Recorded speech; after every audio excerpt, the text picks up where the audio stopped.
Admitting, and we are going live. Give it a minute to see this.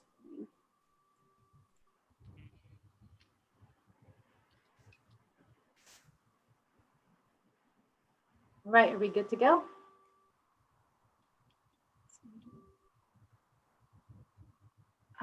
One more second to get this Facebook correct.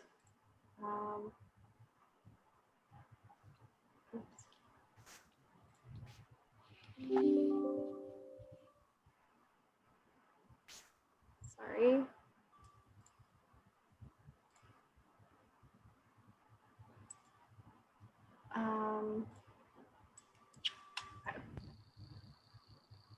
Try number 2, we're getting the Facebook up and running.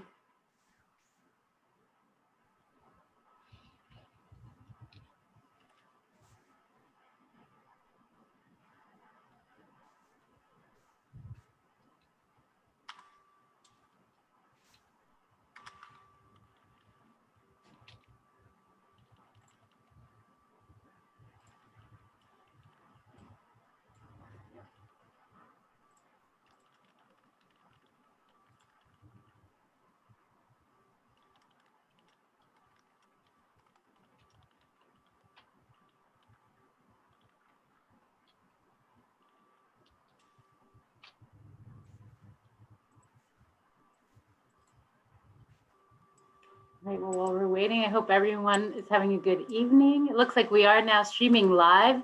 So welcome. Thank you for joining us tonight. I think I see some familiar faces and some new faces, and really appreciate you being with us here. I'm Dalia Palchik. I am the representative for Providence District on the Board of Supervisors. And we really appreciate you joining us for this important meeting on the safety improvements for Blake Lane. And as you know, my district, Providence, does include the Blake Lane corridor that we'll be looking at. So like many of you, I am disheartened by the recent tragic accident we had last year at Blake and Hibbard intersection, as well as some previous accidents causing some great concern in this corridor. We know there's more work that needs to be done to improve the safety, and I'm very grateful to this group for participating, as well as to our representatives who will be presenting tonight about what some of the history and some of the studies that are being done and improvements for the future. I'm very grateful to you for being here as well. Your comments are very valuable to us as we look to setting the direction for future action and change. I'm going to encourage you to make comments tonight, whether you're joining us via Zoom or on Facebook Live.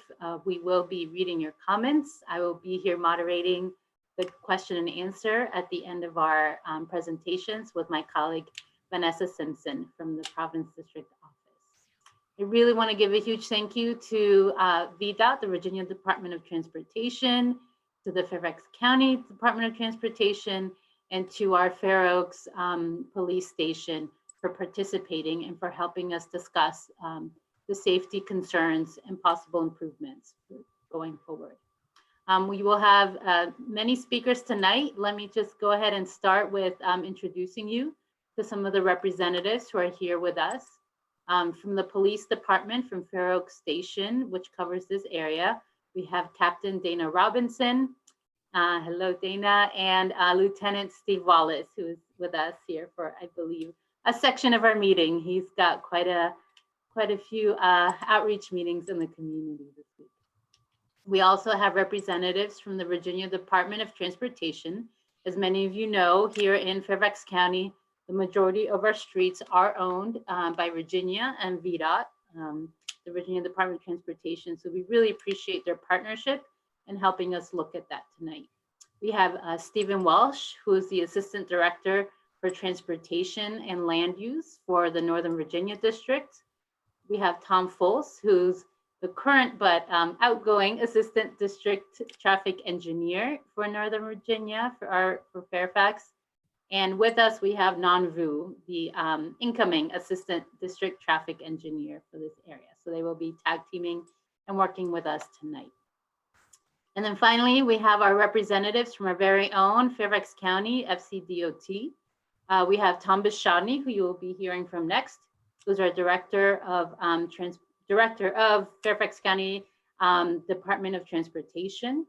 He's joined tonight by our active transportation team, Chris Wells, who's the active transportation manager, and who I saw earlier today at our meeting. If you love active transportation, we had a transportation committee meeting for Fairfax County Board this morning where he presented where we are with our active Fairfax plan for the whole county.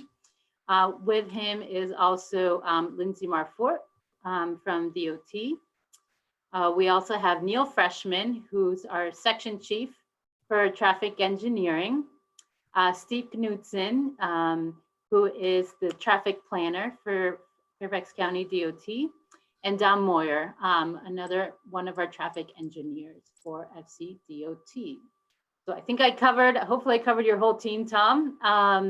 And I appreciate, I see we have Delegate Mark Keem, who represents our this area of Providence District in the General Assembly. Thank you so much for joining us, Mark. I think you're in virtual session right now as well, so we appreciate you being with us here tonight. We have our school board representative, Carl Frisch, who's here with us tonight representing us.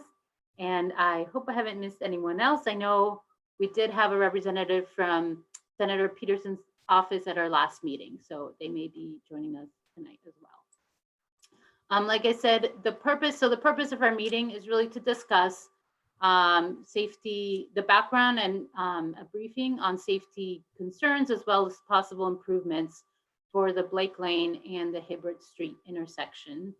We will also be hearing from staff about the whole intersection and the whole Blake Lane corridor, because we know it is not just one intersection, but a whole corridor to look at.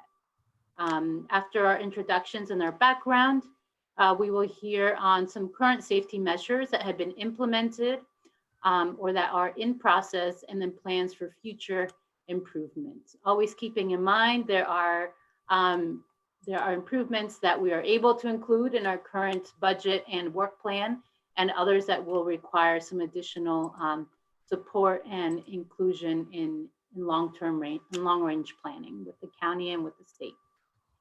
We will have time for community feedback when we get to the Q&A section. I will ask if you could please hold your questions until we're gone through the presentations. I will take questions both in the chat here in Zoom if you're with us, or on Facebook Live. And if you prefer to ask your question personally, please use the raise hand button if you are in Zoom. Unfortunately, we cannot do that through Facebook Live, but if you are in the Zoom chat room, you can click to raise your hand, and please wait till you're called on so we can do that. Before I turn it over to Tom Bishadny, again, I want to thank you all for joining us. I know this is an area of concern, both before my time as your district supervisor, as well as on the school board, ensuring that we have safety for our pedestrians, for our cyclists, and those who are sharing the road with us is a deep concern. And a lot has been done, but we know there's a lot of work forward. So please share your thoughts, your questions, and we will both be recording this session and sharing it, as well as taking notes and sharing them back with our county, with the state, and with the community. So with that, I will now turn it over to Tom Bishadny, our Director of Transportation for Fairfax. Thank you very much, Supervisor Palchik. Thank you, all of you who are participating tonight. We appreciate you taking the time to join us. So there's a number of things that are all kind of coming together at the same time. Actually, before 2020, we had already started a process for updating our active transportation plan, which is going to combine our trails plan, our bicycle master plan. There's a pedestrian aspect of that. And so we had already started to work on that prior to 2020 when the new board came in. The new board definitely had a specific emphasis that they wanted to put on pedestrian safety, but also pedestrian facilities. And unfortunately, at the beginning of the year, there were a number of pedestrian incidents, mostly in the Richmond Highway corridor, but that did cause us to take another closer look at pedestrian safety countywide. We obviously always interested in making our facilities safer, but we've put an extra emphasis on it this year. One of the things that we put together was a crash map of accidents involving pedestrians over the last 5 years. And as you might imagine, Richmond Highway and some of the other major corridors showed up, but we noticed that actually Blake Lane showed up on that. And I think several of us were maybe a little surprised to see that. Unfortunately, at about the same time, there was a pedestrian incident at Blake and Hibbard. And so there's been a lot of additional attention that we are focused on Blake Lane specifically. So tonight we have a two-part presentation from Fairfax County DOT. The first part is going to be about our residential traffic administration program. And Steve Knutson is going to talk a little bit about some of the strategies that program allows us to implement on Blake Lane.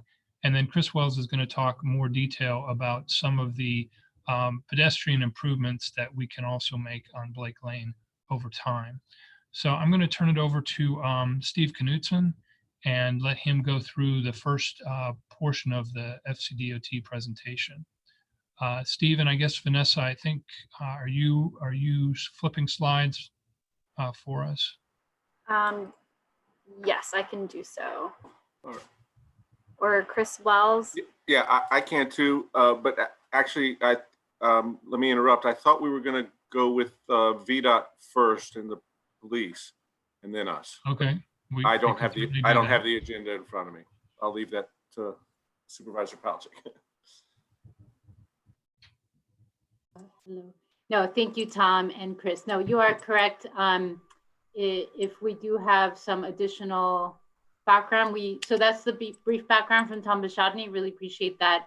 And we will come back to Chris Wells, but before that, Captain Robinson and Lieutenant Wallace, if you are able to hop on and join us and share a little bit more from your end, the current safety measures that have been implemented and what you've looked at from your department for this area in this corridor.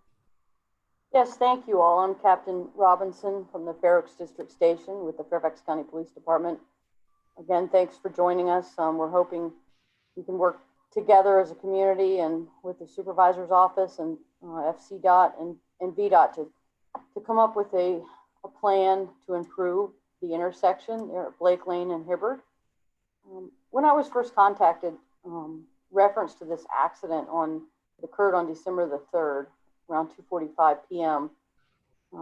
After the accident occurred, we, in speaking with everyone, we decided we needed to put some resources out on Blake Lane to slow down the traffic with the speed limit.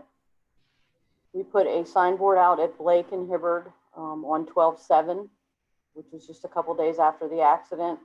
We deployed our radar trailer at Blake and Edgelea on the 11th of December to try to, allow motorists to see what their speed is and show them what the speed limit is. We also relocated the signboard to Germantown and Borge Street for motorists to be able to see in the opposite direction. For the past 3 years, we pulled the crash statistics for Blake Lane and Hibbard, and we actually had 11 accidents that occurred during that time period. 7 of those accidents had no injuries and 4 were injuries. We did Blake Lane and Edgelea. There was a total of 4 accidents there, and they were all no injury accidents. At Chainbridge and Hibbard, we went to the other end of Hibbard just to check, and there was 15 accidents there in the 3-year time period, 4 with injuries. So both ends of Hibbard had accidents over the 3-year period, with 4 of them resulting in injuries. Some of the interesting information we received at Blake and Hibbard on weekdays between around 2:55 in the afternoon to 6:35, we noticed that was the almost all of the accidents occurred during that period of time at Blake and Hibbard. One of the biggest things that we did is we wanted to gather some information. It's important that we educate everyone on the speed limit. That's why we put the signboards out, the radar trailer.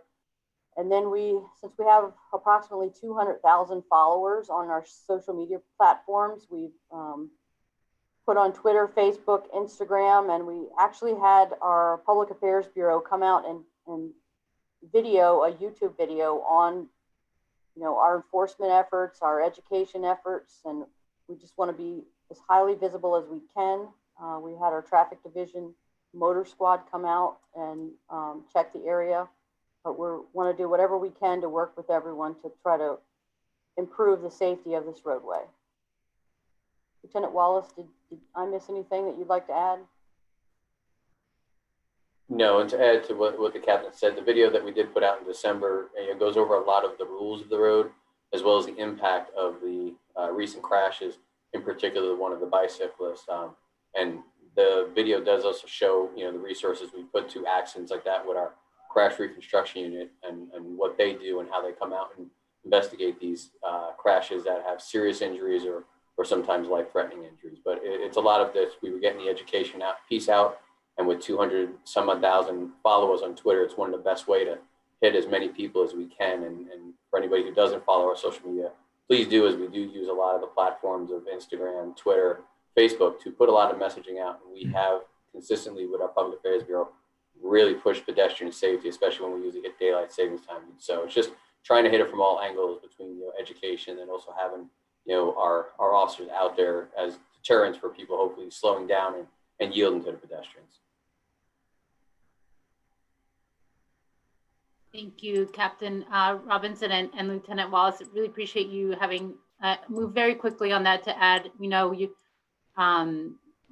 monitor quite a large area. We appreciate with the outreach that you did monitor quickly the area. I think I am seeing, and we'll follow up in the questions, any data that can be shared both about, I think what you shared earlier, Captain Robinson, in the past several years, as well as any statistics or citations that can be shared in the current week. So we'll come back to the Q&A, but if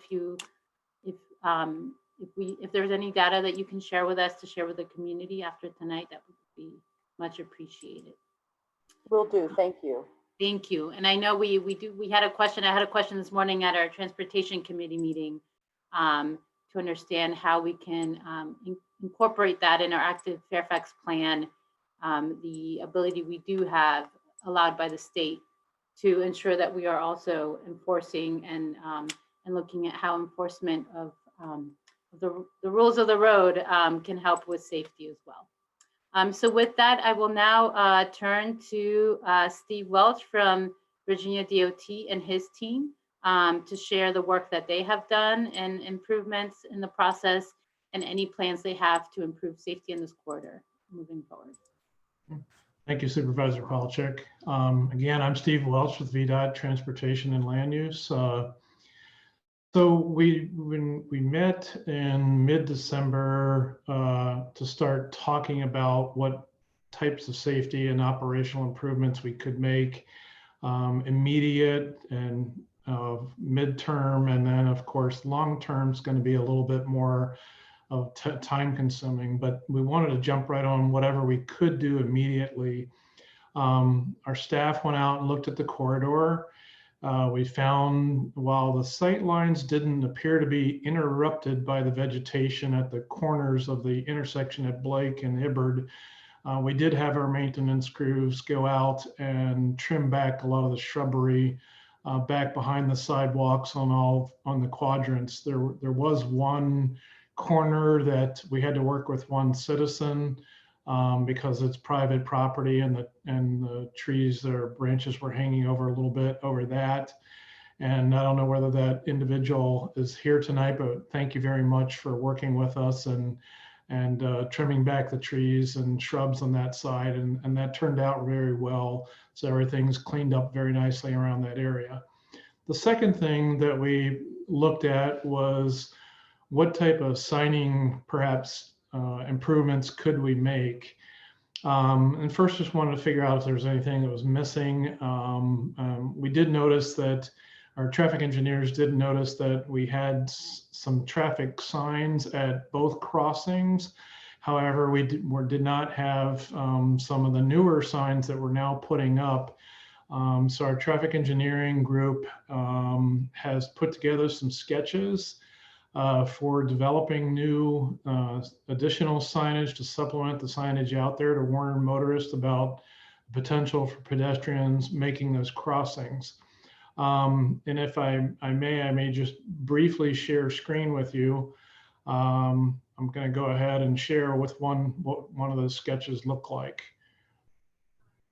Give me one moment, if I may. I don't know if anybody can see yet, but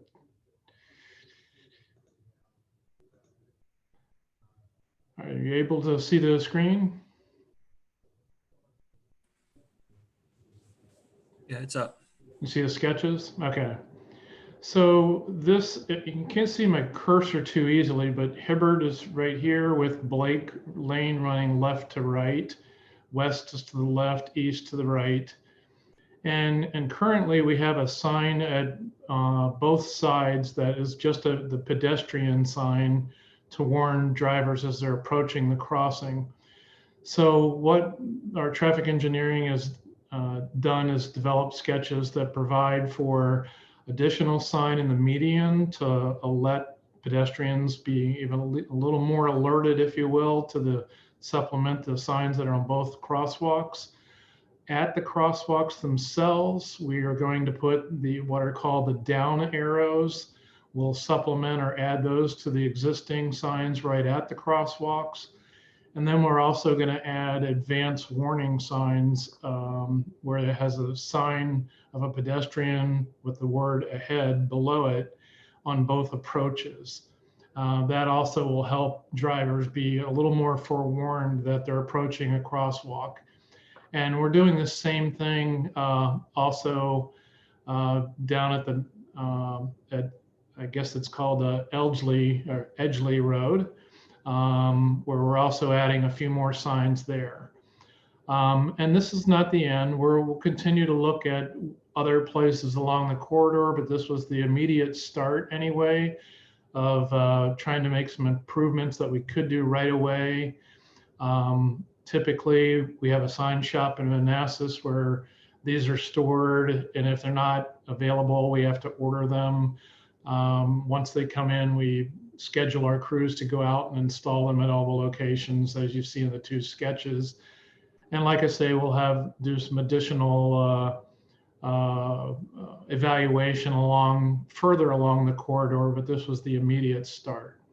So with that, I'm going to stop sharing the screen and just jump back. The next thing after that is that we've asked our traffic engineering group to look at what improvements might be able to be made at the intersection of Blake and Hibbard. And that's something that we're just starting with. And I know in the past that there's been some calls for looks at wanting a signal. Previously, the evaluations and the numbers would show that it's not warranted. And I will have someone explain that if we need to. But what we're doing at this point is we're re-looking at that, but we're also looking at what other types of innovative solutions we may have that are in the toolkit, if you will, in conjunction with working with Fairfax County to see what we could do. But that's kind of early in the stage of looking at that, but we're just getting started. And but I wanted to at least bring you up to date with what we've done so far with trimming back the trees, and that we've also designed and ordered some signs to supplement the existing signage out there to help improvement along the corridor. I think that's pretty much all we have at the moment, but I just wanted to bring you up to speed with where we are with that. So thank you, Supervisor Palchik.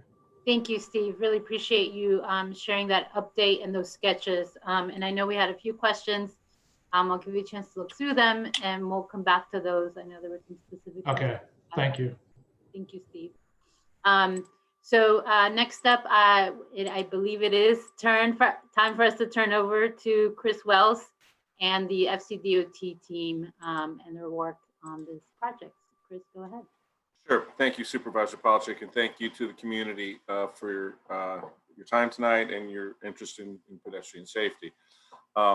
Real quick, I'll give a little bit of introduction, and then Steve Knutsen's going to talk before I give the bulk of my presentation. I am the Active Transportation Program Manager. Active transportation is the current practice term for bicycle and pedestrian issues. Earlier last year in the summer, one of your neighbors, and I see him on the call tonight, Chris French, had myself, Supervisor Palchik's staff, and VDOT Traffic and Engineering out there at the intersection of Hibbard to voice concerns, go over some of the issues, and to start the ball rolling on some of the things that VDOT has already been able to accomplish tonight. So I appreciate that citizen-driven input, because as my director, Tom Bashadny, mentioned earlier, Blake Lane was not really on our radar as a hotspot for pedestrian safety. And so as we look back at the data, it actually appears that things may have changed over the recent years, maybe with more people, more activity, more traffic, and of course that's the combination that can cause trouble. So in either case, let me go ahead and share my screen. Steve will give his presentation from the traffic calming perspective, and then I'll talk about pedestrian safety projects. So let's see, there it is, share, and slideshow. So hopefully you can see my screen. So again, my name is Chris Wells, and I will talk about Blake Lane pedestrian project ideas, and then Steve Knutsen will go first, talking about our residential traffic administration program. Steve? All right, Chris. Thank you. Thank you, everybody. My name is Steve Knutsen, and as Chris said, I do residential traffic programs for Fairfax County. Go ahead. Steve, I Yes. think the mic is going out again. Is it gone out again? Can you hear me now? It's better. That's better? Okay, so my name is Steve Knutsen. I manage the residential traffic programs for Fairfax County. And go ahead and advance, Chris, if you could. And the residential traffic programs consists of 5 different programs that we use to deal with traffic concerns on residential streets and neighborhoods throughout the county. We have the traffic calming program, which addresses speeding, pet-free mitigation, which addresses volume, $100 fine sign program, which addresses speeding, also the warrants for fines, which are a safety program, and then the food truck restriction, which is very hard to hear that. I'm sorry, can you hear me better now? You can guess, both yes. in and out, Steve, so you might have to switch to a phone. Okay, let me see if I can try one more time, and if not, then I guess I will. Then, go ahead and move to the next screen, Chris, if you can, please. So the only program right now that is applicable for Blake Lane is the $200 additional fine sign program. And for the qualifying criteria for this program, we have that the road must be a local road, a collector road, or a minor arterial. It has to be boosted at 35 miles an hour or less. It has to have 600 vehicular trips a day on the road. And we have to find that there is a speeding concern on the road. And we use that by collecting data and finding out if the operating speed of vehicles are the 85th percentile is 10 miles over the posted speed limit. Chris? So basically the procedure for this program is that the community makes a request to the supervisor's office, who then sends it to Fairfax County DOT. We conduct a traffic count and do a speed survey of the road. We determine if the road meets the qualification criteria. If it does meet the criteria, then we seek community support to the district supervisor's office. Once we establish that support, we take a board item to the Board of Supervisors, seeking a resolution to send to VDOT to request the installation. So we're currently at step 2. We are trying to coordinate with police to put our traffic counters out and collect the traffic data to qualify Blake Lane for the program. If you want to step forward one more slide, Chris. And so this is the area of concern that we're looking at for the program. We'll put out our counters probably at the end of this month, collect data for a 24-hour period. If we do meet the qualifying criteria, like I said, the next step then would be to confirm the community support, go to the Board of Supervisors seeking a resolution, and then send off an installation. You can go ahead and go to the next slide, Chris. And that's basically the program for the $200 fine sign. As I said earlier, this is the one program that seems applicable to Blake Lane. Blake Lane, because of the road type that it is not able to qualify for the traffic calming program or the country mitigation program. And I do believe that there is a on Blake Lane. So if you have any questions, I'll go ahead and try to answer them, or we can answer them. Thank you, Steve. Yeah, I think people are doing questions. I'm going to ask Steve if you could call in for the Q&A. It's just a little bit too hard to hear you on that one. Sure. Thank you. Sorry. Yeah, and go ahead, Chris. sure. Thank you, Supervisor Palchik. And then Steve's contact information is, but they're back on the screen if you to email him, and then he'll call in for the rest of it. So moving on. So as I said, Blake Lane is an area that is now an area that's on our radar. Blake Lane is, as I said, we met with Chris French, and he made the point that it's a 4-lane divided roadway that's running through an essentially residential area. And so my perspective is one of the entire county. And so the map that you see on the screen right now, unfortunately, is a map of our pedestrian crashes and fatalities. And my perspective is one of almost 20 years of working this issue on behalf of the Board of Supervisors. The Board of Supervisors created the pedestrian program in 2002, and I was the original pedestrian program manager.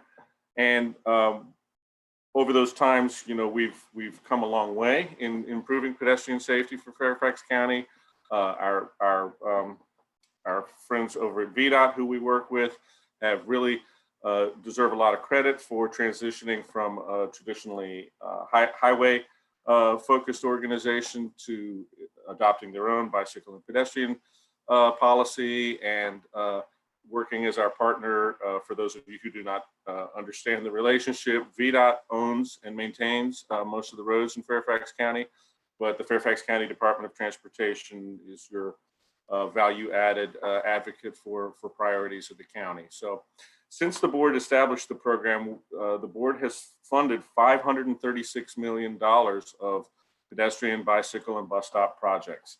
And that's more than any of the other regional jurisdictions have been able to do. But unfortunately, it's still nowhere near enough. I receive almost a project request a day, certainly a project request a week. So we're an old county, 275 years, 400 square miles. We have a variety of land use and infrastructure, from modern subdivisions and modern roads to what are essentially colonial roads, as we call them, which are original Indian trails or cow trails that farmers had that were literally paved in place. And so they're even country roads is too polite of a term for those. So we definitely have a variety of infrastructure. We have neighborhoods that don't have sidewalks at all, that were built in the 40s and the 50s.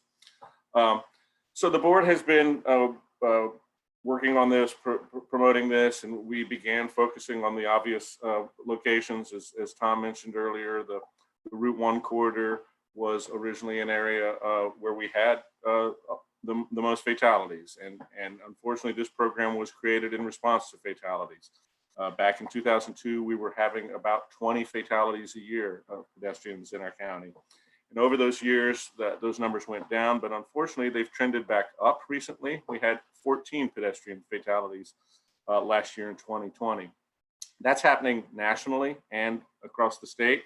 So it's not something that's unique to Fairfax, and the folks like me who work in the field, there's not one thing to point at that explains that. So where we are today is in January of 2020, the new Board of Supervisors had just been elected, and in their very first board meeting, they did a countywide joint board matter emphasizing the need to continue and improve upon this pedestrian and bicycle safety initiative, asking that basic question, how do we make Fairfax County safer?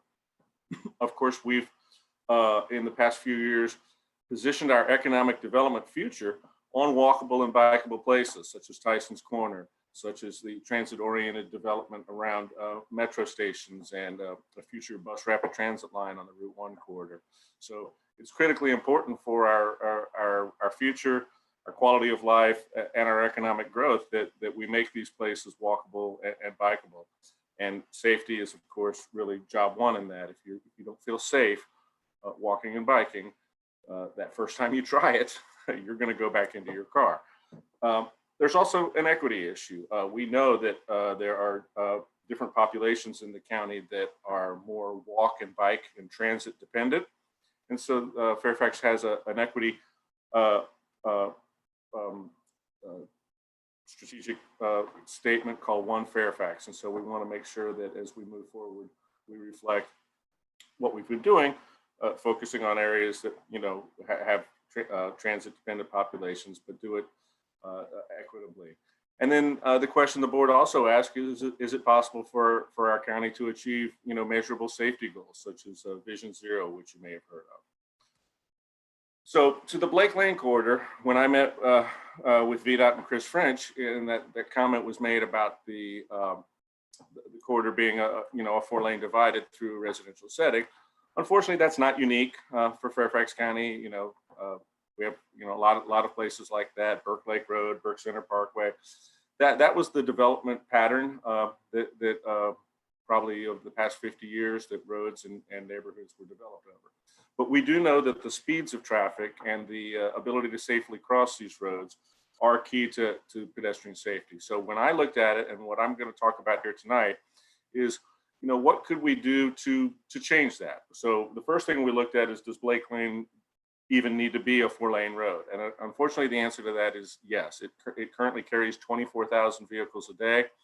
That's significantly higher than the threshold for needing to be a 4-lane road. We do sometimes narrow roads from 4 lanes down to 2 lanes as part of our partnership with VDOT and the summer repaving program. But we're typically looking at roads that have less than half the traffic of that, roads that only have, say, 8,000 vehicles or 10,000 or maybe 12,000 vehicles. And those roads are clearly overbuilt when they're only carrying those kinds of vehicles. So Blake functions not only as a parallel to I-66, but also as somewhat of a bypass to Fairfax City. It also has major traffic generators on it that are, in a sense, part of the community, the Oakton High School and the Vienna Metro.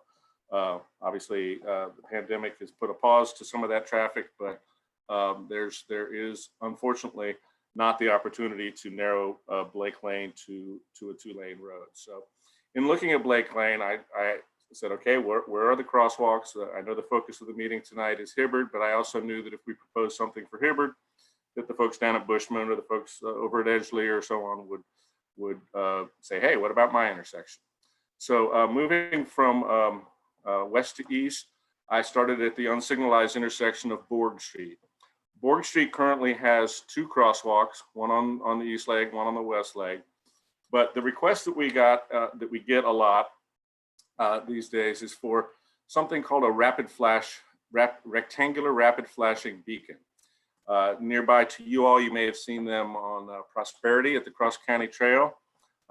That's a new device that's what's called an interim approval device by Federal Highways. It doesn't change the right-of-way for pedestrians or the drivers, but it really is the best tool we have to alert drivers to the fact that pedestrians are present and pedestrians are crossing.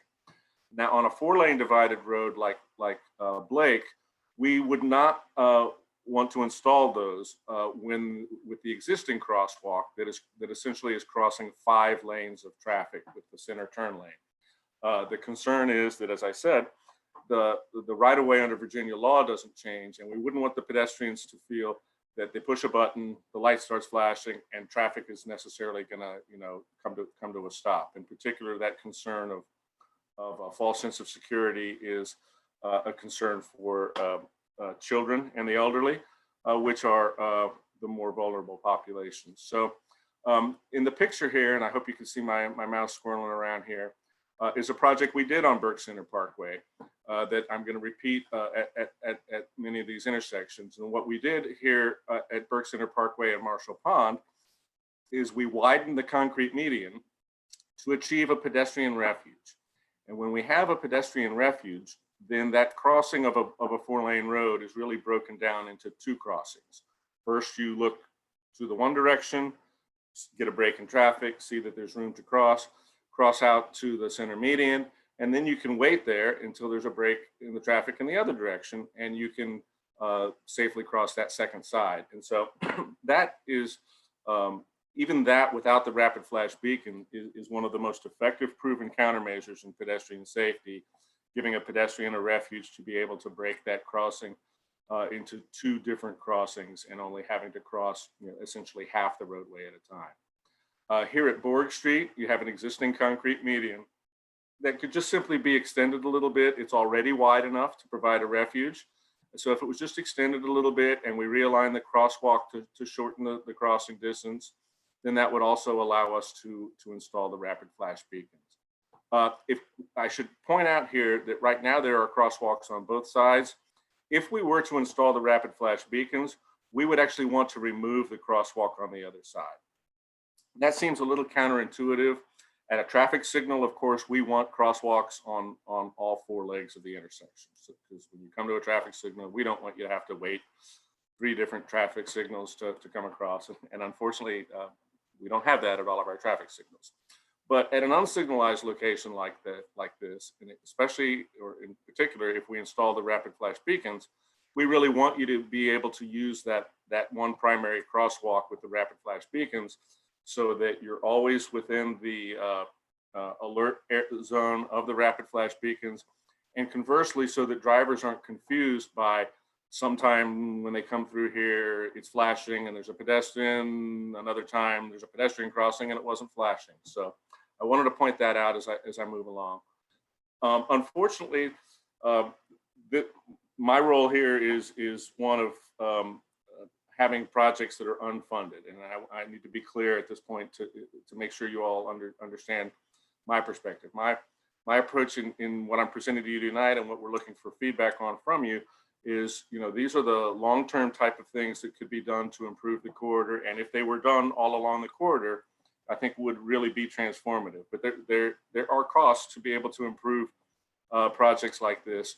The planning level cost for a setup like this is somewhere in a range of $125,000 to $300,000. That's a planning level estimate without the benefit of engineering, knowing what the utilities are. If it's a simple project that we can ask VDOT to actually be our contractor for, it's at the low end of that range. But if it gets to be complicated and needs right-of-way, significant utility work, then that's the kind of design and construction work we do ourselves in the county, but then that increased the cost. So moving on, the next intersection is Bushman Drive. We have had crosswalk requests at Bushman previously, and there is no crosswalk there today. But Bushman does have this wide grass median on the one side, and because it's what we call a T intersection, there's only a street coming out of the one side. There's only the left turn that comes in from the one side. So that really is a naturally excellent place to put a median refuge because we don't take away from the turning vehicle. There's not the conflict. So that would be a fairly straightforward project to build that median refuge, add that crosswalk there. And then again, if we were, this is a picture here of what a typical roll through, what we call a roll through crosswalk looks like, where you don't ramp up, come on a ramp down, you actually roll through the median and, excuse me, have that, just take advantage of that grass median. If that was done with the rapid flash beacons again, we'd estimate a range of 125,000 to 300,000. Hopefully this would be one of the types that would be simpler and at the low end of that range. The next intersection down, Hibbard Street, is what brought us out here tonight. Hibbard Street does have a crosswalk, but it's fairly long, or longer than it needs to be, I should say, because it's matching up with the existing curb ramp that's sort of into the radius of Hibbard. And so a better crosswalk would be relocated out here to the edge of the roadway, so it would be shorter. However, the existing median at Hibbard here is our standard 4-foot concrete median, and that's not enough room as a pedestrian refuge. The absolute minimum for a pedestrian refuge is 6 feet. We would prefer 8 feet. So again, excuse me, that gets back to the design, and this is another picture of the Burke Center Marshall Pond intersection from the perspective of the pedestrian, where again, you'd be able to go out and have a median refuge. I'll go back to the original picture, which is better, where you can see that what we did here was we widened out the concrete and actually repaved and restriped these lanes to narrow them down to make room for that median. So at Hibbard, we would recommend projects such as that. Again, adding the rapid flash beacons would bring the cost to this one. This would probably not be a simple one with the amount of effort that's required to repave and restripe all those lanes. So that has a higher planning level range, assuming that would be done in-house at Fairfax County at a range of $350,000 to $400,000. The next intersection down Edgelea is the same type of intersection. So again, it has the narrow 4-foot concrete median. It has a very skewed crosswalk that is almost oddly skewed, but again, that was done to match up with the curb ramps. Curb ramps are an ADA feature. They are actually required of crosswalks. Crosswalks are defined ADA routes, so that's why you'll find a striped crosswalk like that, trying to match up with the curb ramps. But again, a better crosswalk would be shorter, cross the shortest distance possible, so it would require new curb ramp construction. Again, the widening of the median. And we would recommend the adding of the rapid flash beacons, again with a cost estimate of $350,000 to $400,000. Just on the other side of 66, and I've skipped the signalized intersections because they have a higher level of protection and already have some signalized crosswalks. On just the south side of 66, there is one more unsignalized crosswalk at Bel Glade. And that one is actually on the north side of the intersection, but it almost feels like it's in the middle of the intersection. It's not only crossing 5 lanes, but again, is longer than it needs to be, going back to that curb ramp there. So a better crosswalk would be brought in to the other side where we have the grassy median. Again, it could be this roll through design, could be shortened to just be crossings of each side. And again, when we shorten these crosswalks, this now shortens your exposure to traffic and your crossing distance to the 24 feet between the 2 lanes are wide. So that's significantly easier to cross than crossing what you have out there today. Then last but not least, we looked at the Blake Lane corridor in total. And as I said, a 4-lane divided through development in our county is fairly standard. But one thing that is different about Blake, and I certainly don't know the history, but Blake has a sidewalk on both sides. And typically what we build and what have built really for 40 years or so has been 4-lane divideds that have a trail on one side and a sidewalk on the other side. And the advantage of a trail is that it's wider and that it's asphalt. And that is a better facility for bicycling. And the width gives just more room for more people. And what's been reported to us from folks that live along Blake is because there only are sidewalks, and because there is a lot of pedestrian activity and dog walking activity, that a lot of the bicyclists choose to ride on the road. And while there is a small population of cyclists that is comfortable riding on the road, really we know that about 60% of the population would be interested in riding a bike if it was safe, and they're not interested in riding on a road like Blake. So if Blake were to be built today, Blake would be built with a trail or a shared use path on one side. And of course, the challenge in really all that we do with our capital projects is it's what we call retrofit construction. So Blake Lane is there.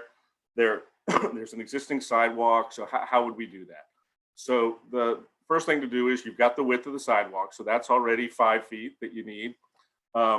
We have what's called a buffer between the facility and the road. That can be minimized to less than the standards. It could even be done as what's called a curb abutted facility, which means that there's no buffer. And then the other engineering trick up our sleeve is actually to narrow the roadway, to take the edge of Blake Lane into the road a few feet, which would be rebuilding the entire side of the road and all the drainage that's associated with it. But those lanes don't need to be that wide.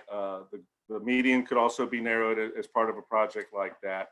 And that reduces the impacts to the properties and everything along the side. And even though that sounds expensive, and it is, there's a lot of engineering involved in that, it would be even worse if we tried to widen to the outside. If we tried to move to the outside and build a shared use facility or a trail, the right-of-way impacts, the utility impacts, and the cost of all of that add up more than just rebuilding the side of the road and redoing the drainage. So what I took a look at was the entire corridor from 123 down to 66. One thing you may or may not be aware of is there actually is a new trail being built as part of the I-66 widening that's going on. That'll be a regional trail along the side of 66, and here at Sutton, it goes off corridor and runs up to the Vienna Metro. That trail will, when it's completed, stretch from Gallows Road to at least Centerville and probably Stone Road out west of Centerville, and then eventually into Prince William County. So that will be a regionally significant trail that will allow bicycle access or pedestrian access. You're actually not that far of a walk from the Vienna Metro to anything along the corridor, such as the metro stations, but also to some of our north-south routes. So if we were to build a trail along Blake Lane, and you also probably are aware that that is currently the route of our cross-county trail, even though it's on a sidewalk there, that's about 1.25 miles. And the planning level cost estimate, given the engineering for that project I just described there, is somewhere in the range of $10 million to $15 million. So in summary, excuse me, that's all of the locations, that's their cost range. The county, even though we have funded $536 million at the towards pedestrian, bicycle, and bus stop projects, we are not right now in a position that we have a pot of money that we could just go out and grab from to make this happen. So we wanted to throw these ideas out here tonight, ask the community, do you have priorities of what I've talked about? Of course, did we miss anything? Do you have other issues? And then look to you to help us as your government and as your elected leaders make the case here and in Richmond that we need more transportation funding, because we need, I have communities like yours throughout the county that could also use $15 million worth of pedestrian improvements today. So with that, I'll stop and we'll move into the Q&A. I will stop sharing my screen. Chris, thank you so much for that presentation. And I really appreciate, I know you looked at the specific intersections, and I too wish we had all that funding today to do it. And both, I know the team was with us. We are hopeful that there will be some additional funding through this General Assembly, as well as, maybe even some additional federal funds. I've heard some rumors about for pedestrian and cyclists as well. So with that, I am going to begin to attempt to ask some questions, read out some of the questions that we've been receiving. I also see a few of you have your hands up. So I will start out reading a few, and then I will take a few of the questions, those of you who raise your hands. Please know that we are both recording tonight's session. We appreciate that we have such a great turnout for this evening, as well as Vanessa, and I failed to mention Patricia Leslie, who many of you know has been working in the Providence office for many years and supports a lot of our transportation requests in the Providence office, including with Steve Knudsen and the traffic safety team.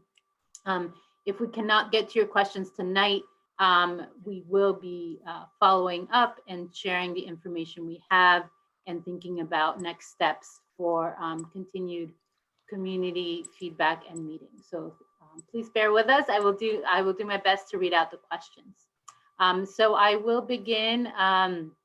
Our first questions were for, I believe, Captain Robinson and her team at the Fairfax Police Station.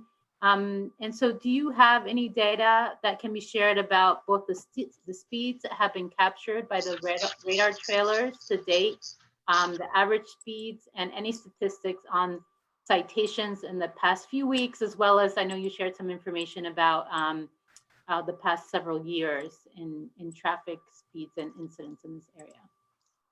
Yes, as far as citations, I don't have all of that data for tonight, but I'd be happy to try to, gather that and share it at a later point.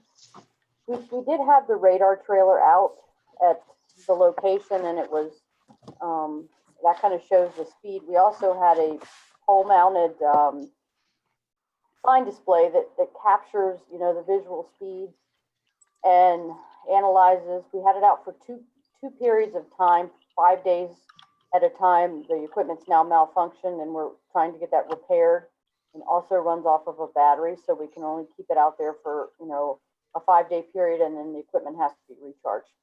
But during those 5-day periods, the average speed was 35.18. Bullcrap. The reason that it's captured that way is the pole mounted captures the speed, so it could capture a vehicle that's taking off at the intersection.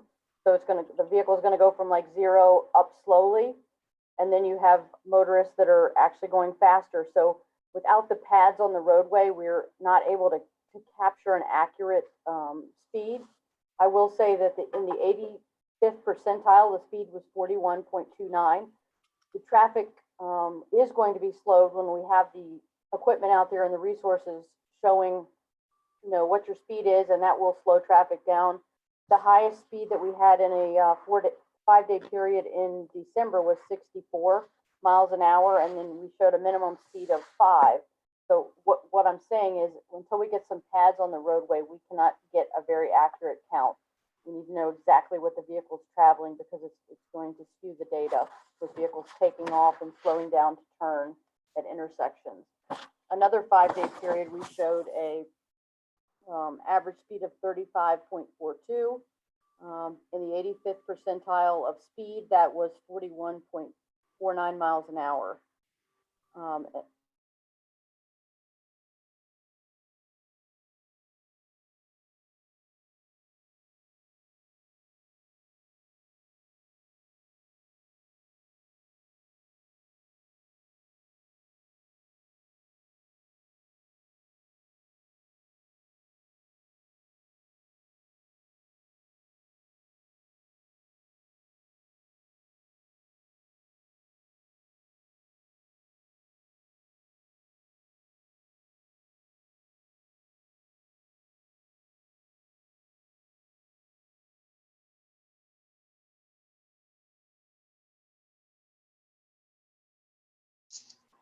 Okay, I can read the chats. I'm seeing data.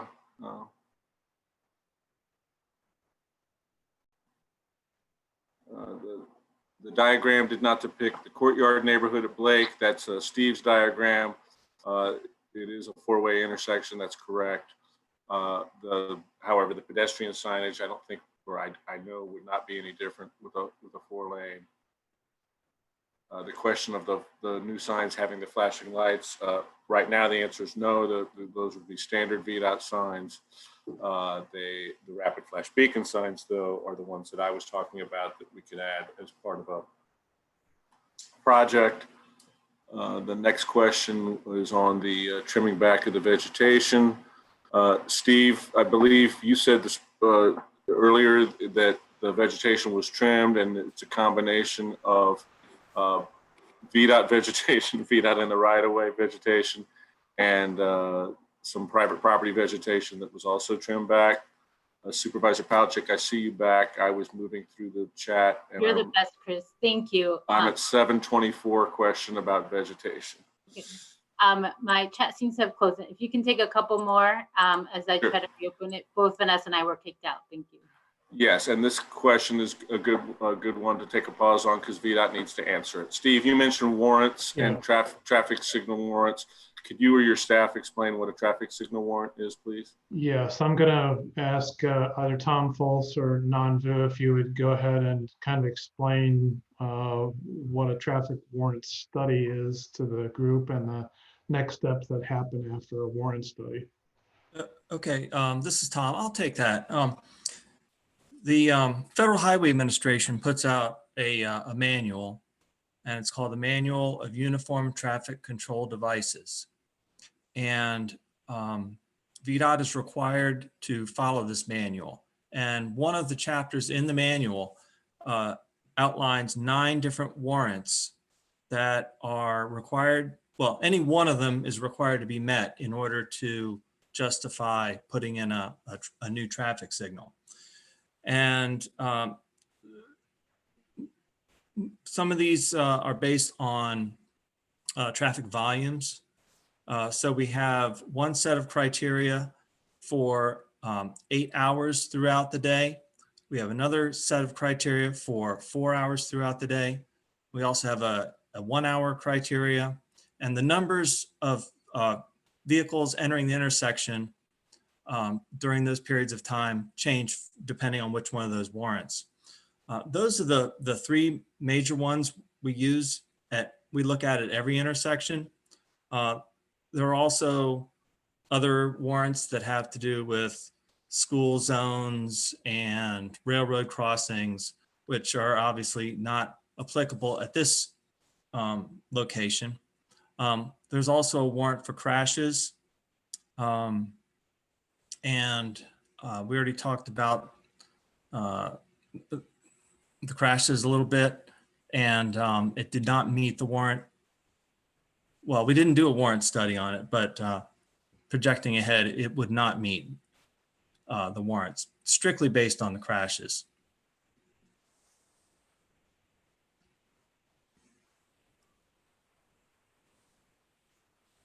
Okay, thank you, Tom. So I am still having some issues reading a few of the questions. So while we get those put up, we did have one. So do you know how many crashes, is it crashes that would warrant? Can you just share a little bit more about what warrants intersections and other, I guess, I don't know if it was asked, but I know there were also questions about hawk signals and pedestrian signals. So if you can share a little bit about that with us. How do we decide on the types of signals or pedestrian improvement signals that can be incorporated? Well, as far as the number of crashes for the crash warrant, that's 5 crashes in a single year, and those would have to be crashes that either have an injury or property damage more than $1,500.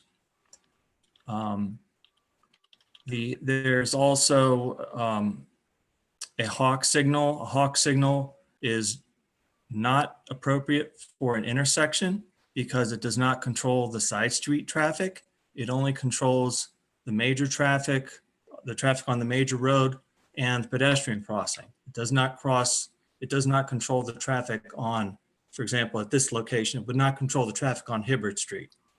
So traffic coming out of Hibbard Street would be, the drivers would be a little bit confused as to what to do because they would not have any kind of signal. So the manual that I mentioned earlier, the Manual on Uniform Traffic Control Devices, it does not allow a hawk signal at an intersection. Thank you, Tom. And I see that we did have 4 hands raised, so I will take them, I believe, in the order I saw them. So I hope I'm pronouncing your name correctly, Farang. If you want to ask your first question, you can unmute yourself. Yeah, thank you. Thank you for organizing this, and thank you everybody for your presentations.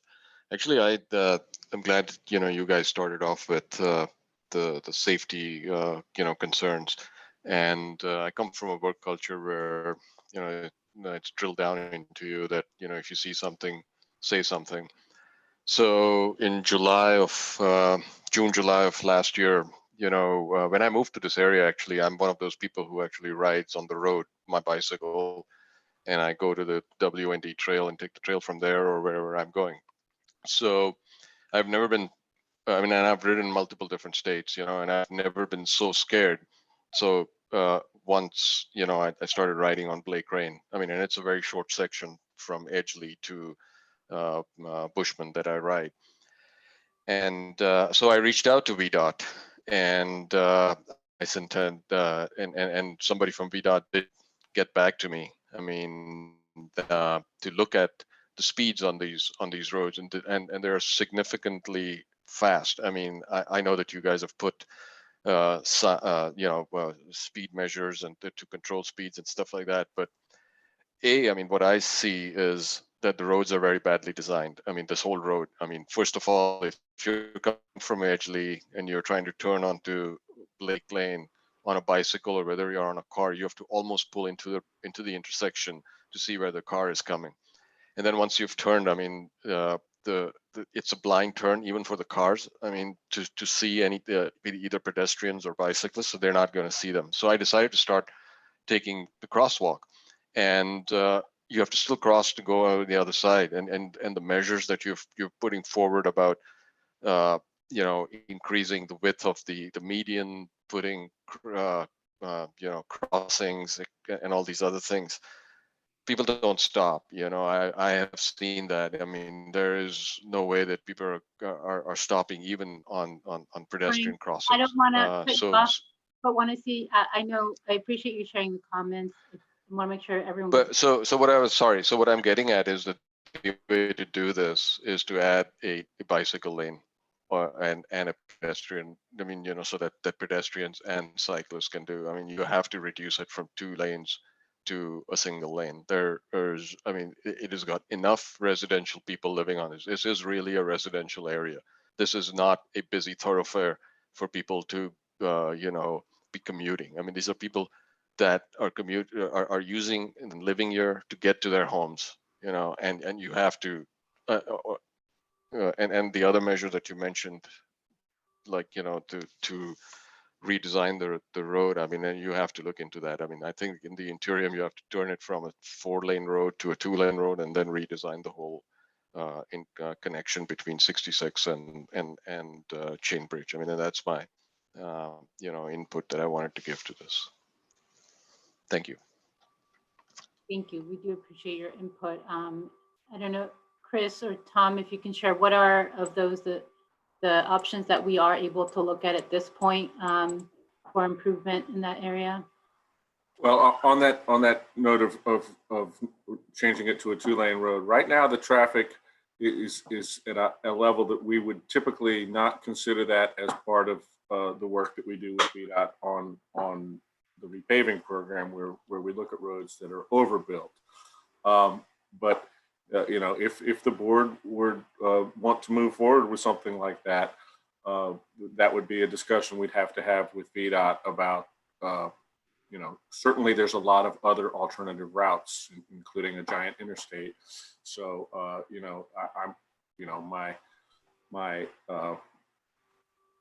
my reaction would be that if Blake Lane was converted to a 2-lane road, a lot of that traffic would probably find other routes, and we might find in the future that the volumes on a 2-lane Blake road would match a 2-lane Blake road, but that would be a significant policy and decision, and not something that we have ever done in this county, but that's what I could tell you on that idea. Thank you, Chris. Appreciate that. Thank you, Frank, for your input as well. I believe Chris French had his hand up as well. Thanks, Dalia. Yeah, so thanks for the opportunity to have this meeting tonight. And first, I want to thank those folks on the call today who've been referring to the problems we have on Blake Lane as crashes. They're not accidents, they're not incidents, they're crashes. I think words are important, so I appreciate those folks who are using the words correctly. Also, it is a little bit tiring to keep hearing about how we don't have the funds available. I think VDOT is flush with money, millions and billions of dollars budget. What we're missing are priorities, right? And hopefully you can see from the neighborhood participation tonight what our priorities are. And so I hope, Dalia, that you hear that, and folks in the VDOT office see that our priorities are not level of service and throughput and traffic speeds, right? But being to live and work and travel safely in our neighborhood.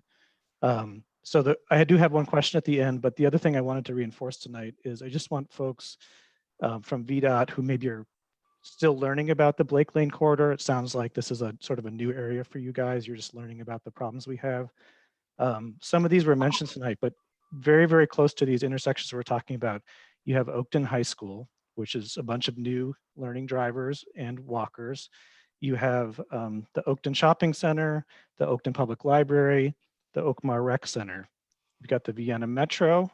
You have Fairfax Connector bus stops, Metro bus stops in the area. The Jerry Conley Cross County Connector Trail shares the Blake Lane corridor. We have the new I-66 parallel trail, which was mentioned.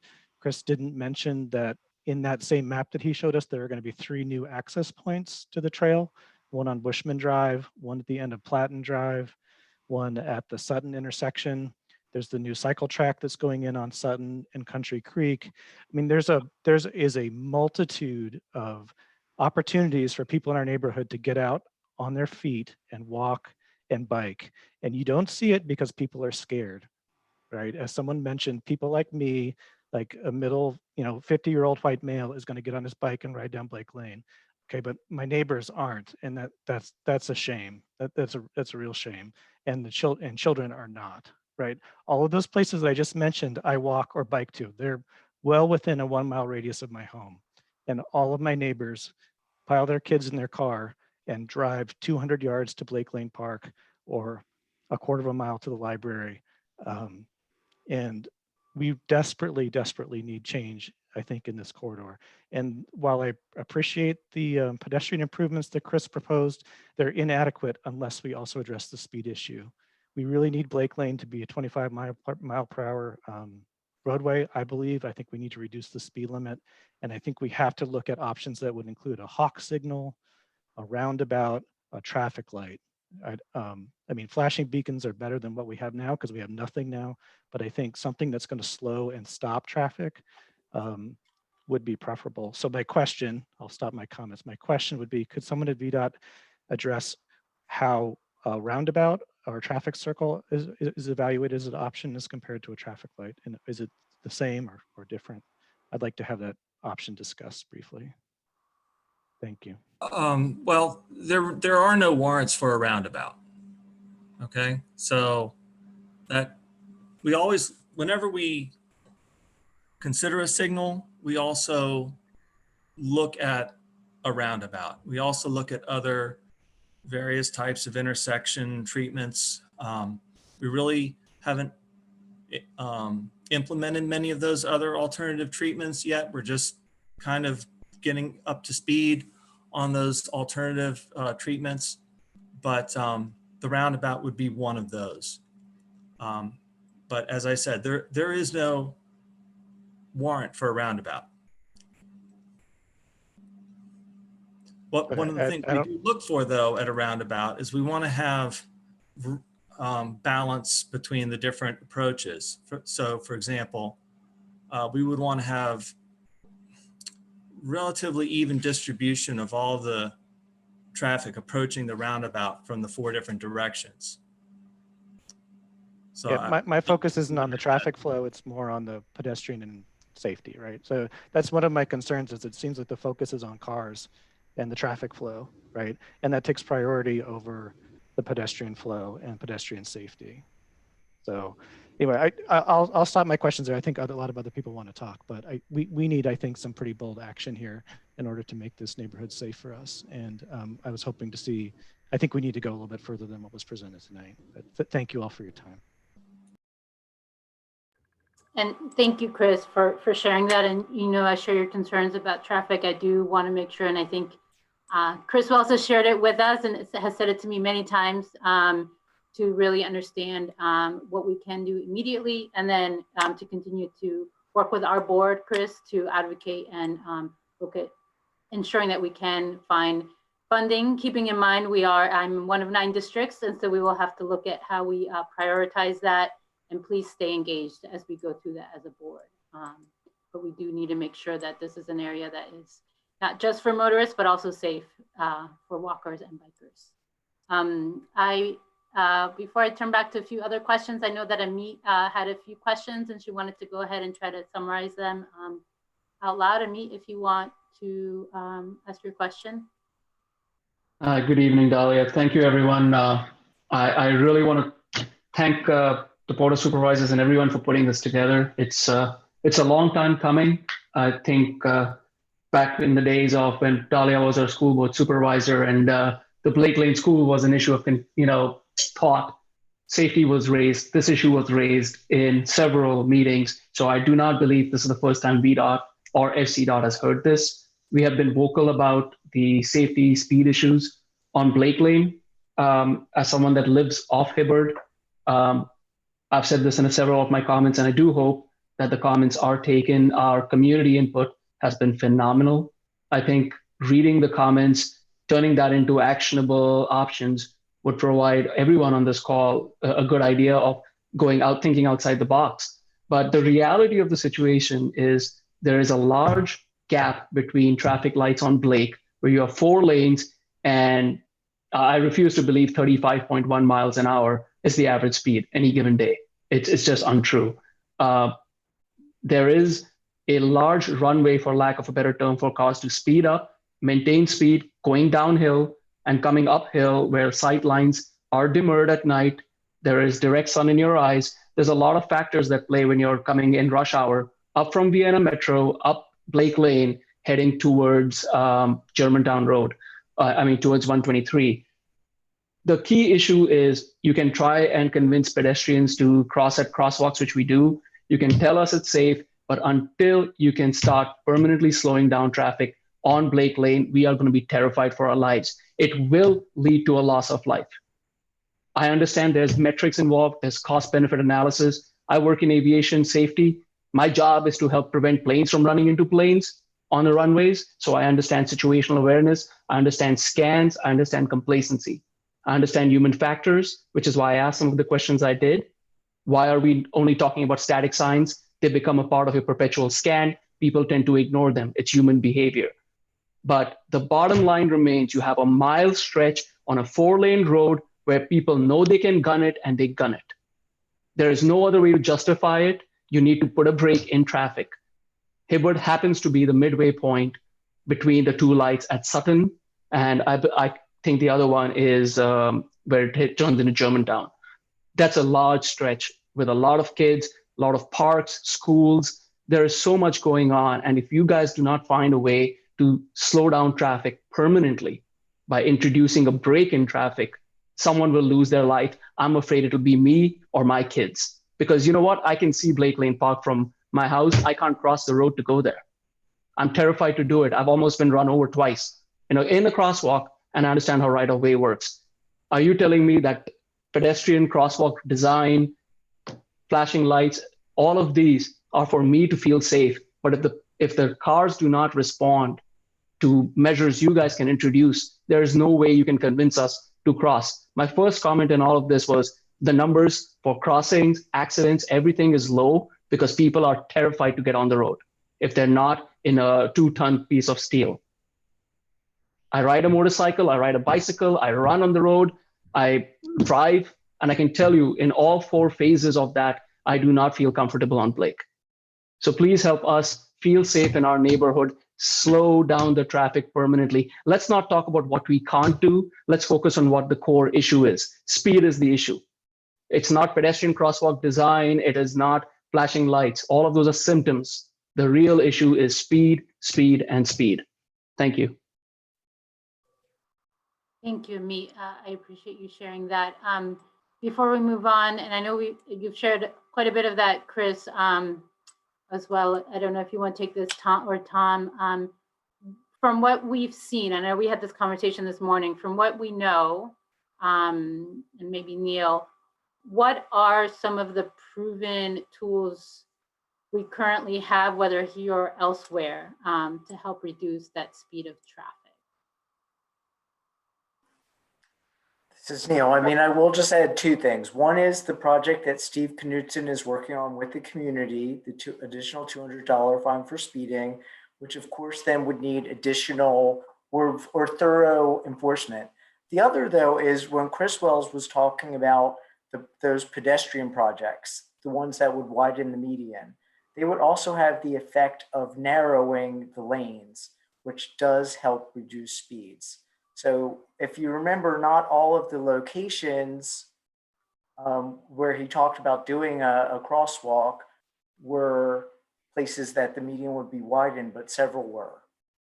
Those are the only two ideas that off the top of my head, unless Chris or Tom have anything else to add. This is Tom. I do think that the speed, narrowing the lanes does help with speed.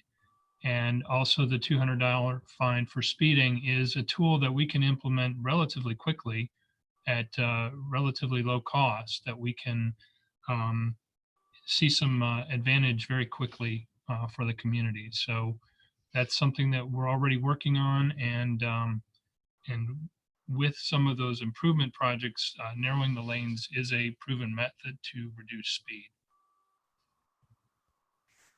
Thank you, Tom. I see I have a couple hands, and then I'll turn. I see your hand, Stephen, but I do know that Bruce has been waiting very patiently. Bruce, did you want to ask a question? Yes, thank you, Supervisor Palchik. Quick comment about the hawk signal. I know the MUTCD is undergoing a revision, and it's my understanding that the recommendation on hawk signals could change. I travel to Tucson, Arizona regularly, and they have hawk signals at many intersections. And I think they work well because the motorists are required to come to a complete stop there as opposed to a flashing yellow light.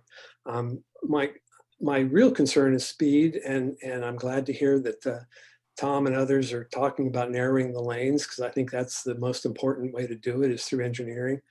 But it also takes enforcement. And I have a major concern about speed enforcement in the county. And lately, through COVID, I walk a lot more than I used to. I usually bike. And I've seen there's less traffic, but people are going faster. And that average speed of 35 means that probably half the people are exceeding that speed limit. And we have a major problem in that I think the police guidance in their general orders is that they do not issue a citation unless the speed is 10 miles over the speed limit, which effectively means our speed limits are 10 miles greater than they are posted. So for Blake Lane, it's 45 miles per hour is the effective speed limit. So I'm wondering, Supervisor Palchik, if the board would be willing to look at that guidance and maybe get some feedback from police about whether it's feasible to reduce that recommendation to maybe 5 miles per hour. I could see in the old days when radar maybe wasn't accurate that they needed that, but I think that's way too much of a fudge factor for motorists to allow them to go 10 miles per hour without getting a ticket. And it's only the worst that get tickets, and even then in court, a lot of them get thrown out. So my concern is that extra 10 miles per hour. Thank you, Bruce. And I will answer from my end, and if Captain Robinson is still here, she can answer from the police side of it. So just, I absolutely share that concern. That was the question I brought up at our transportation committee meeting this morning, is exactly that. I used to live in DC, and I know the enforcement there and now in Maryland are much higher in many areas. Currently, in addition to that, in Virginia, we currently have just 2 options that we've been given by the General Assembly to be able to use speed cameras for enforcement. Which some of you drive through DC or Maryland, you may have maybe unfortunately seen or come across them or received a ticket from them.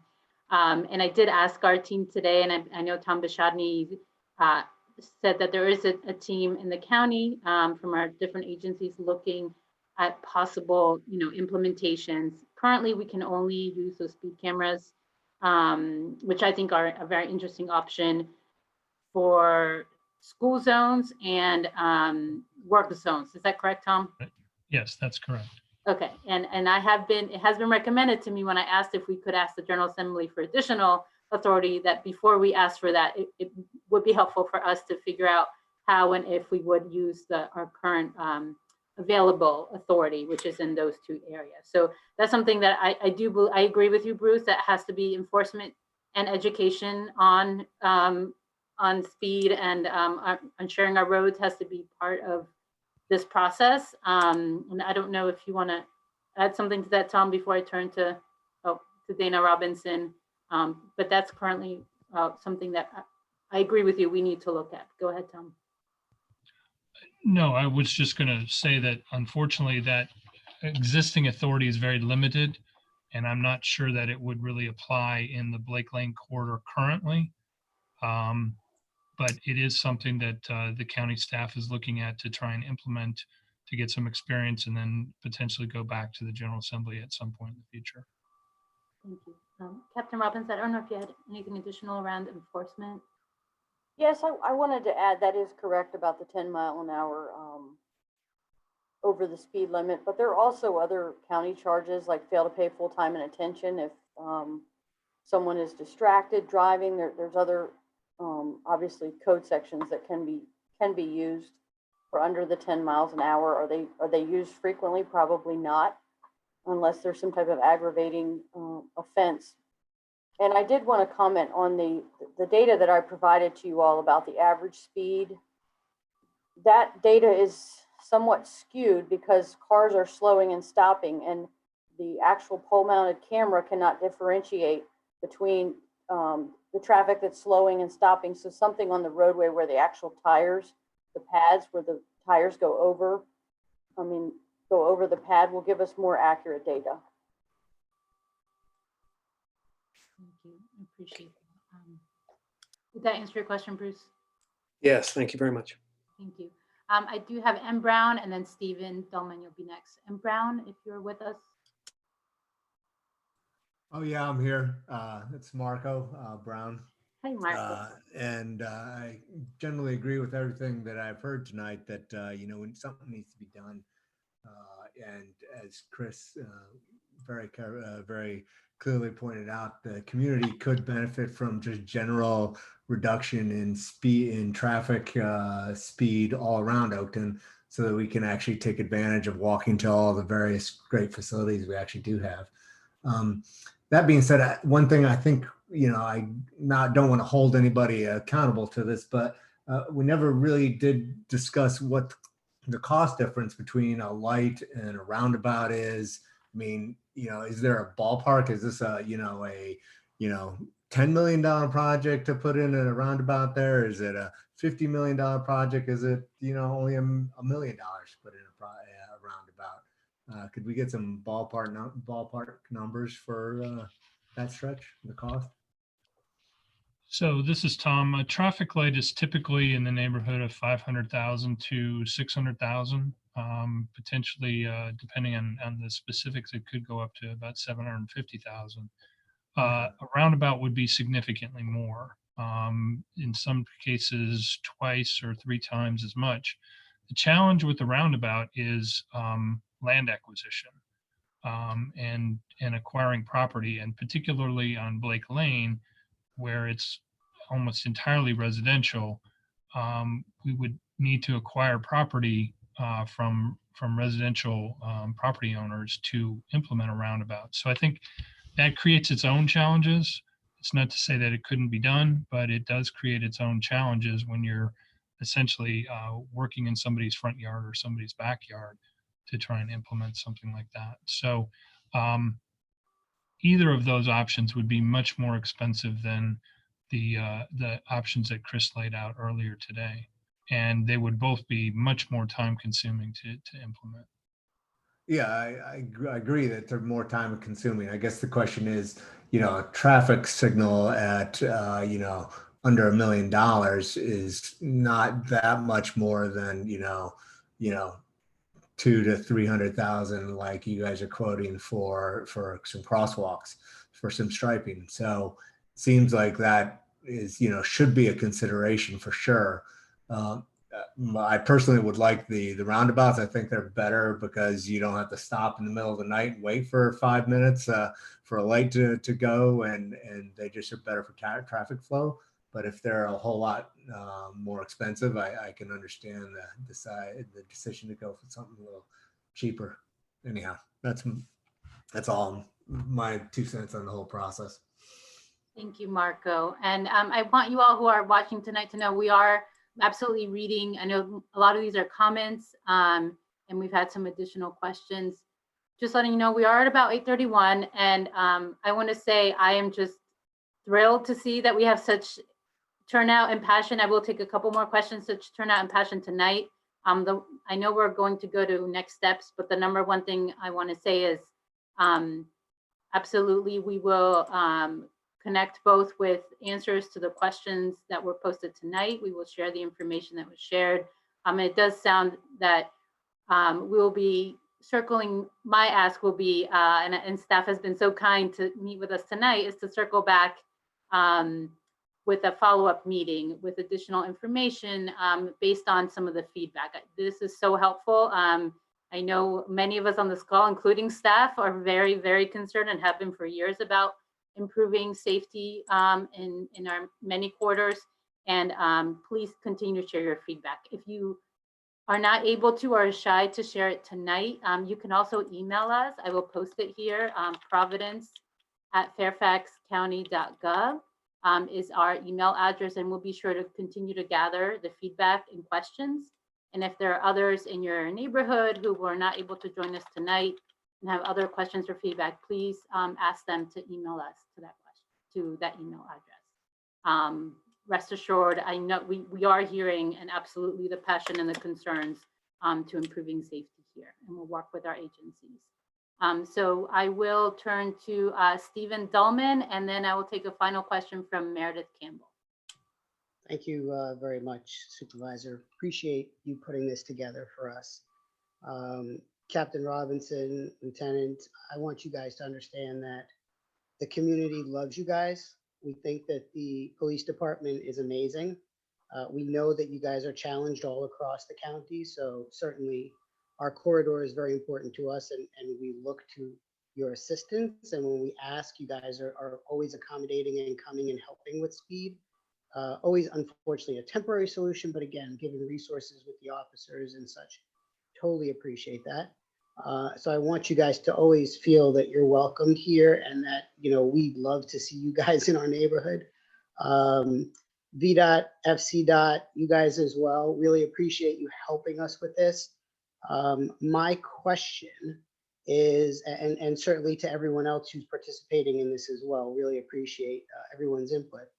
My question is, if you drive north where Blake Lane becomes Germantown, there is a speed reduction that occurs on the road already. What created the situation that allowed for that to happen, whereas not necessarily for Blake Lane from Germantown down to 29, for example? And that's what I would love to hear some more research about and some more answers about, to allow us to understand why 25 miles an hour is okay up there, but not necessarily on the rest of the Blake Lane corridor. Thank you. That was my question.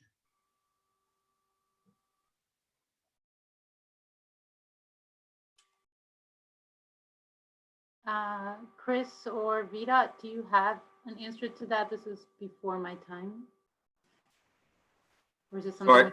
I'm guessing that that Stephen's talking about where it transitions into the city of Fairfax, but Tom Foles, could you maybe go over how speeds are set and what would be needed to. Sorry, just to clear this up, Chris, this is going north on up to Germantown towards 123. So City of Fairfax, I would think, is south, but So I could be wrong on my Is it? maps. It's before 123. Tom. It's up near where the AT&T building is on the left side going north. Okay. So it's somewhere between Borge Street Park and 123. Okay, that is called Germantown Road, but Tom Foles, what can you tell us about the speed limits? I don't know, but I did ask staff to look into that, because not only that sign, but I saw some other signs along the corridor, which I thought may have been, which I didn't really understand why they were there. So we're going to look into that and see why that is the way it is. But it seems like it's something that has been there quite a while, though. So this is Tom. When I got to Fairfax County in 1988, Blake wasn't connected to Germantown the way it is today. That was done in that time frame, and I would be willing to bet that might be a holdover from when they were realigned. They were aligned a different way back in the late 80s. The road was realigned, and it was kind of redeveloped as kind of a beltway around Fairfax City. That was the kind of the view back in the early 90s, late 80s. And so I wouldn't be surprised if it was a holdover from a previous configuration there. Thank you, Tom. And we'll get some more research. Appreciate you volunteering to do that for us, Tom Foltz, as well. And then I will take one more question from the audience, and we'll wrap up with some next steps. And thank you again for joining us this evening. Meredith Campbell.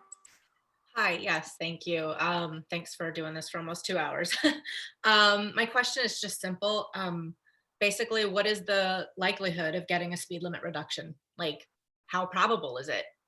Is there a lot of red tape to cut through to get a speed limit reduction to say 25?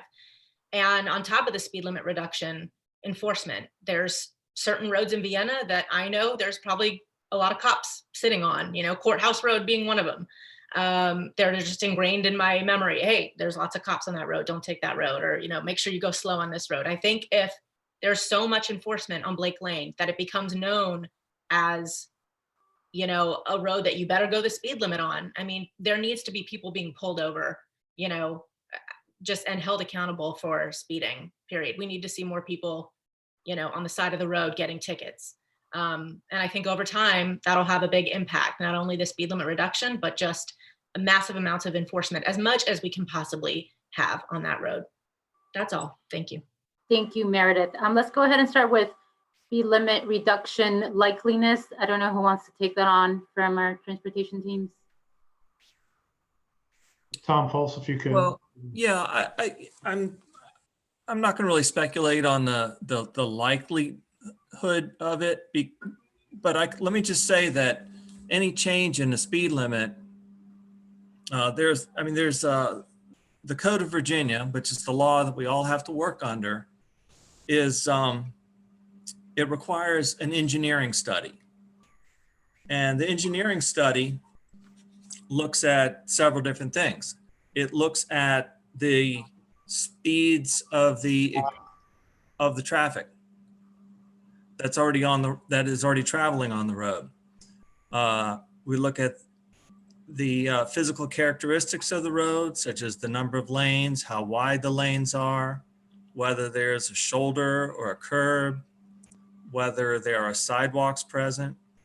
We also look at the existing traffic control devices, such as how many traffic signals, how many signs, what types of signs, what types of pavement markings. We look at the development and the type of development and the density, whether it's residential or commercial or rural.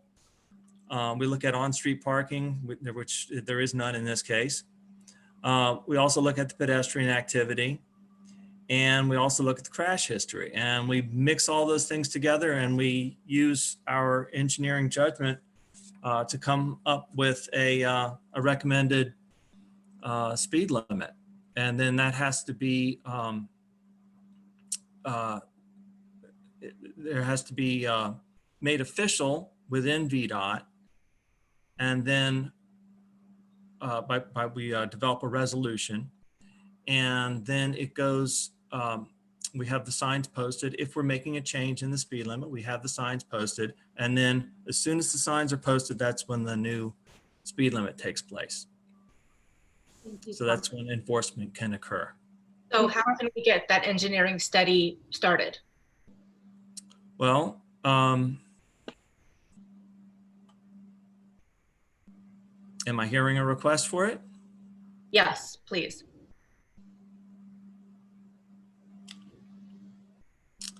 I mean, what do you need from us to start it officially? All we need is a request. So this will be, and Nanvu is going to be handling this because I am not going to be handling Fairfax County anymore. So the first step would be to get the traffic data, and that would be counting the traffic and getting the speeds.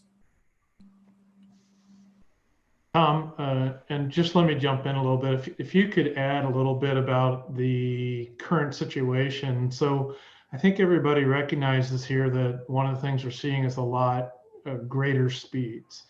And that's post-COVID. There's less traffic in a lot of areas. So on a lot of these roadways, cars are traveling at faster speeds even than usual. And that for that reason, we've actually been in a period here for some time where we have not been conducting speed studies because unfortunately, one of the components of the speed study is whether or not it is what's considered the 85th percentile. And if the speeds are so high that the speed, it sounds counterintuitive, but, and I'll ask Tom to speak to this a little bit more eloquently than I can, but that when the speeds are consistently that much higher, then it says that it's not practicable to lower the speed limit.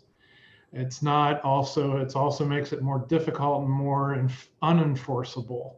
But Tom, if you could add a little bit, please, to about the 85th percentile and how that's used in the analyses, you'll do so better than I will. Thanks. Well, that's the 85th percentile. And let me just say that the 85th percentile is the speed at which 85% of the traffic is going at or lower. So 15% of the traffic would be going faster than the 85th percentile. And I don't want the 85th percentile to have too much emphasis in this conversation because I just went through a lot of different things that we look at, but it is important that to recognize that if traffic is already traveling at a certain speed, we need to look and see what are the consequences of that speed.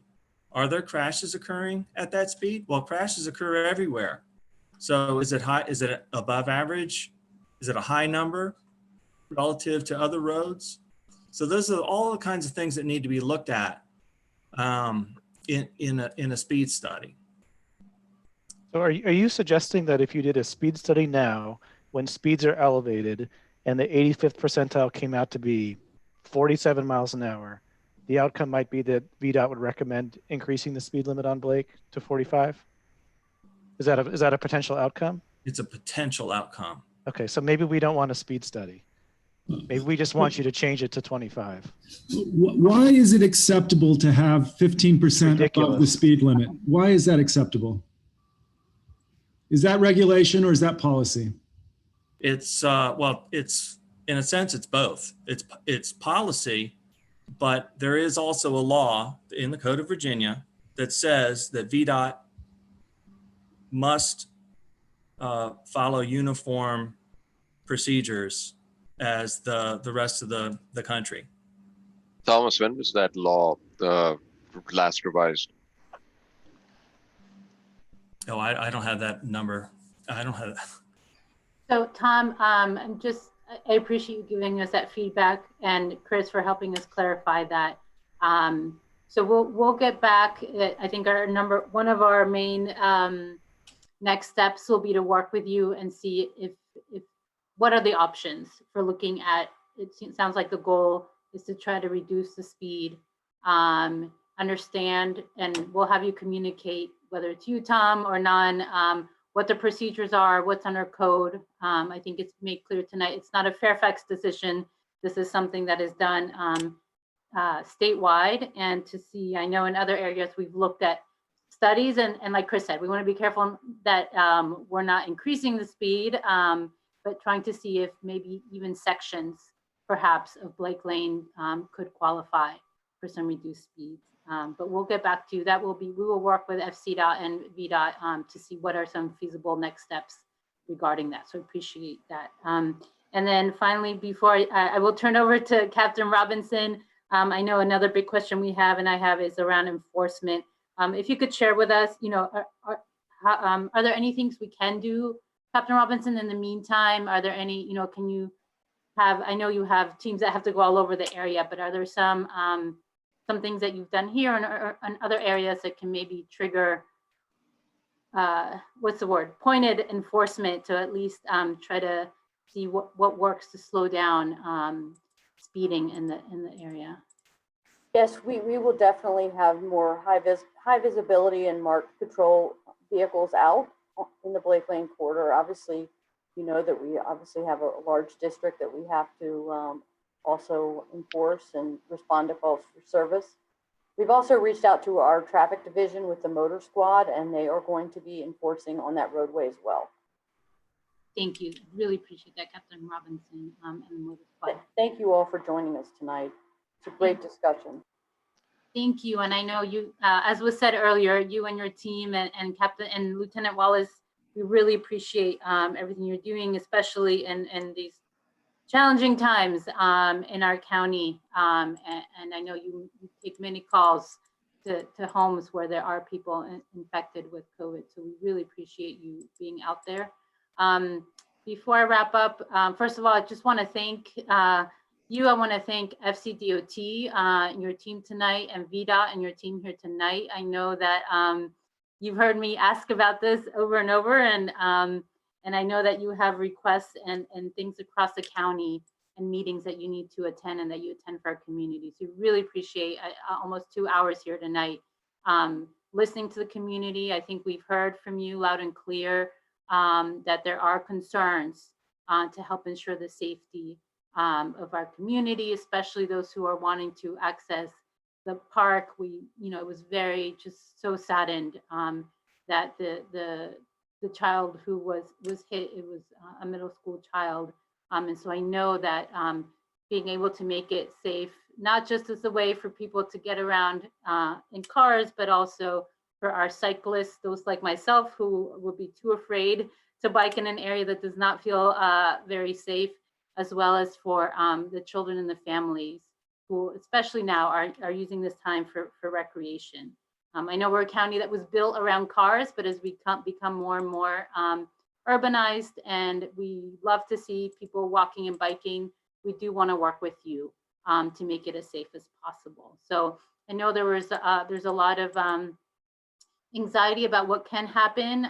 We have a lot of questions, and I know as a board, we're also tackling this as our policy for the county, where we invest our dollars, how we prioritize, and how we work with sharing the roads, having the one Fairfax, as Chris said, to ensure that it's not just for some, but that everyone is able to access these safe services.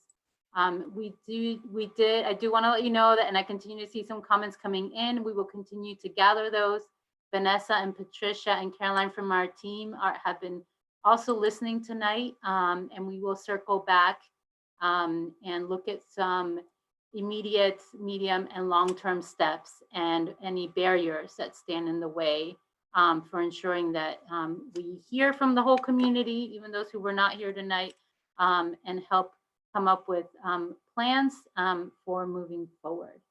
So to that, and I apologize that I cut out. I came to the office thinking I'd have better internet than at home, but alas, that was not the case. So thank you for bearing with us with the technical difficulties. And once again, if you do have other comments or questions, please email me at providence@fairfaxcounty.gov. Thank you again so much to our teams at the state and the county level, to our community who came out here. And please rest assured that we will continue to work with you, and you will hear from us for next steps. So thank you all. Please stay safe. Please wear your masks. And we hope to see you in the near future, and hopefully soon in person. Good night, everyone. Thank you. Thank you. Thank you all.